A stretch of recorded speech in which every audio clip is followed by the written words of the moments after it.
Shalom, everyone. Adonai oz le'amo yiten, and with that strength, Adonai yevarech et amo v'shalom. Parashat Balak, Tafshin Pei Dalid. Balak sends ministers of Moab to recruit Bilam to curse Am Yisrael. Bilam says to them, sleep here tonight. I'll talk to Hashem. I'll come back in the morning with an answer. And he does. It works.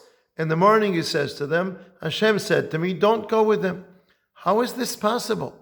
What association do you have? Who does this remind you of? Of course, Moshe Rabbeinu. Moshe says to Bnei Israel, wait here, I'll come back with an answer from Hashem. That's Moshe Rabbeinu. I don't think I understand the prophetic power of Moshe Rabbeinu, but it's Moshe Rabbeinu. How can it be that a person is a Rasha like Bilam and he has this ability? I'll go talk to Hashem and I'll come back with an answer. And it works.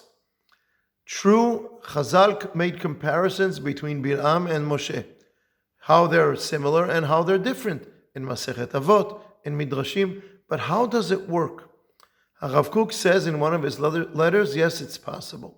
Hashem gives a person great strength, powers, and it's up to him what he does with it. He can ruin it and turn it into something terrible, or he can sanctify it and use it as something that is going to fix the world.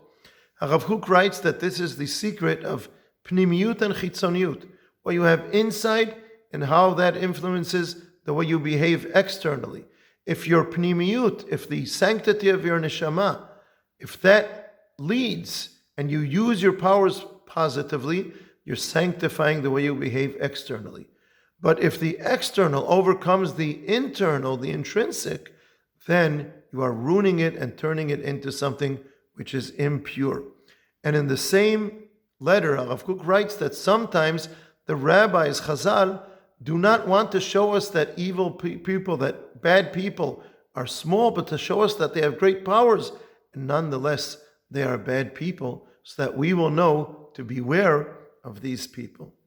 So don't be impressed. Don't get carried away by someone who has great strength. Be critical and ask yourselves, is he using his strength in a positive way, in a way that's doing good for the world, or in a way that's causing damage to the world? Rav Kook says this about Harishaim Agdolim, the very great, bad, wicked people. But it's sad to say, but we also have to say this about people who sometimes look very holy, or maybe even they do truly have a holy side to them, but they might have a very evil side at the same time. They might be very good people, but at the same time, they have some character traits that are very negative, and they haven't purified them and haven't taken care of them properly. And our role is not to try and cover that up and make believe that it's not there.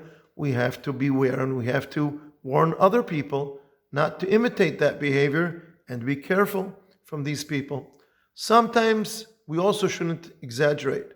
Sometimes a person isn't perfect, but it's not something terrible. And don't overdo no one is perfect. Don't overdo something that someone is not perfect about it.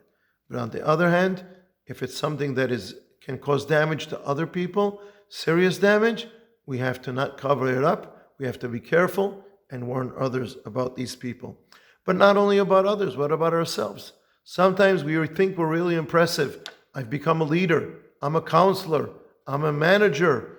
I can lead people. And we think we're so powerful, and we don't notice how we are mistreating other people or not handling different situations properly.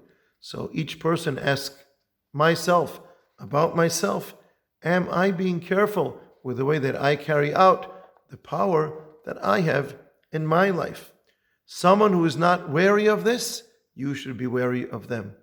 Those people, a person who is wary about this, he is the one who will not make mistakes in this realm. Shabbat Shalom.